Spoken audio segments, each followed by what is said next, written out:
जंग ओहद का वाकया है। अम्र बिन जमूह रजी अल्लाह ताला अन्हु एक पैर से लंगड़े, एक पैर नहीं था उनका, लंगड़े थे। ओहद का ऐलान हुआ, अल्लाह के रसूल सल्लल्लाहु अलैहि वसल्लम ने साहबा के पास पैगाम भेजा कि ओहद की तैयारी करो। अम्र बिन जमूह रजी अल्लाह ताला अन्हु को भी शौक था, अल्लाह के रसूल की बारगाह में हाजिर हुए, अल्लाह के रसूल मैं भी जिहाद के लिए जाना चाहता हूं। अल्लाह के रसूल सल्लल्लाहु अलैहि वसल्लम ने कहा तुम तो माजूर हो, चल नहीं सकते, एक टांग तुम्हारी नहीं है, अगर तुम ना भी जाओ तो अल्लाह तुम्हारी पकड़ नहीं करेगा। अल्लाह तुमसे नहीं पूछेगा कि तुम जंग में क्यों नहीं गए। उन्होंने कहा अल्लाह के रसूल मुझे शहादत का शौक है, मैं अल्लाह के रास्ते में शहीद होना चाहता हूं, मैं तेरे कलमे को बुलंद करते हुए कुफ्फार से लड़ते हुए मरना चाहता हूं, मुझे भेज दीजिए। अल्लाह के रसूल ने मना किया, नहीं आप नहीं जाओगे, आप माजूर हो, आप नहीं जाओगे। मायूस होकर के घर लौट गए। घर पहुंचे, बीवी ने ताना दिया, अरे आप क्या लड़ोगे, आप तो लंगड़े हो, टांग नहीं है आपकी, आप क्या लड़ोगे। गुस्सा आया, हाथ उठाए और अल्लाह से दुआ की, अल्लाहुम्मा ला तरुद्दनी फी अहली, अल्लाह मैं जिहाद में जाऊंगा और ओहद में जाऊंगा, तुझसे दुआ यह है कि मुझे घर वापस मत भेजना। फिर वह रसूलुल्लाह सल्लल्लाहु अलैहि वसल्लम के बारगाह में, अल्लाह के रसूल जाने दीजिए, शहादत का शौक है, शहीद होना चाहता हूं। अल्लाह के रसूल ने शौक ज्यादा देगा तो इजाजत दे दी। दूसरे साहबी कहते हैं कि हमने अम्र बिन जमूह को ओहद में एक टांग पर खड़े होकर के ऐसे लड़ते हुए देखा कि दो टांग पर खड़े होने वाले क्या लड़ेंगे।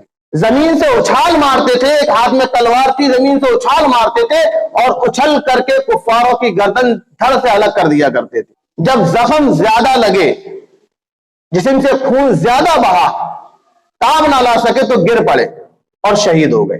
शहीद होने के बाद जब जंग ठंडी हुई तो अम्र बिन जमूह रजी अल्लाह ताला अन्हु की लाश को उठा करके घोड़े पर डाला गया ताकि इनकी घर तक पहुंचाया जाए। घोड़े को उनकी घर की तरफ रुख किया, एड़ लगाई गई, लेकिन घोड़ा चलने को तैयार नहीं। रसूलुल्लाह सल्लल्लाहु अलैहि वसल्लम तशरीफ लाए, आपने घोड़े से कहा कि चल, तब भी चलने को तैयार नहीं। रसूलुल्लाह सल्लल्लाहु अलैहि वसल्लम परेशान, क्या अगर मामला क्या है। बीवी को बुलवा लिया और पूछा ये बता जब अम्र बिन जमूह घर से निकला था तो उसने क्या कहा था। तो बीवी ने कहा था कि उन्होंने दुआ की थी हाथ उड़ा करके, अल्लाहुम्मा ला तरुद्दनी इला अहली, अल्लाह मुझे मेरे घर की तरफ हिम्मत लौटाई हो। रसूलुल्लाह सल्लल्लाहु अलैहि वसल्लम ने फरमाया यही वजह है कि घोड़ा घर की तरफ नहीं जा रहा, इनको यही दफन कर दो। जंगे ओहद के मैदान में ही अम्र बिन जमूह रजी अल्लाह ताला अन्हु की कब्र बनाई गई। मैं ये वाकया ये यूं सुना रहा हूं कि ये शौक था, जज़्बे जिहाद था। मुसलमानों को मौत पसंद हुआ करती थी। जब मौत पसंद हुआ करती थी तो मुसलमान घबराया नहीं करते थे, परेशान नहीं हुआ करते थे। उन्हें अल्लाह पर भरोसा था कि अल्लाह ताला हमारे हालातों को पलटेगा, भले ही हमारी कुर्बानियों के साथ पलटे। तो आज हमें और आपको मौत पसंद नहीं है और यही वजह है कि आज चारों तरफ से सारी की सारी कौमें मुसलमानों के ऊपर टूटी हुई। अल्लाह ने यूं ही नहीं कहा है वला तहिनु वला तहज़नु व अंतुमुल आलौना इन कुंतुम मुमिनीन, हिम्मत मत हारो, गम मत करो, सरबुलंदी तुम्हारे लिए ही है, लेकिन शर्त यह है कि तुम पक्के सच्चे मोमिन बन के दिखाओ। वो ईमान अपने अंदर पैदा करो जो ईमान सावा के अंदर था, वो ईमान तुम्हारे अंदर पैदा हो जाएगा, अल्लाह तुम्हारे सरों पर कामयाबी के ताज सजा देगा। आज हम ईमान की अलिफ पर खड़ा नहीं होना चाहते हैं, ईमान की अलिफ पर उस पर खड़े नहीं होना चाहते हैं और उम्मीद ये करते हैं कि हिंदुस्तान की सरजमी पर फैसले हमारी मर्जी के मुताबिक हो जाए। कभी नहीं होंगे।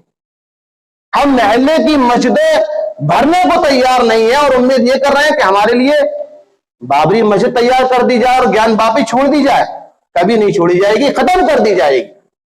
मौका तो हमने ही दिया है ना उनको खत्म करने का, उनको मौका खत्म करने का हमने दिया है। अगर हमने अपनी मस्जिदें भरी होती, हमने अपने सरों पर टोपियां सजाई होती, चेहरों पर डालियां रखी होती, जिस्मों को रसूलुल्लाह सल्लल्लाहु अलैहि वसल्लम के लिबास से मलबूस किया होता, तो आज दुनिया में हमारा ही डंका बज रहा हो।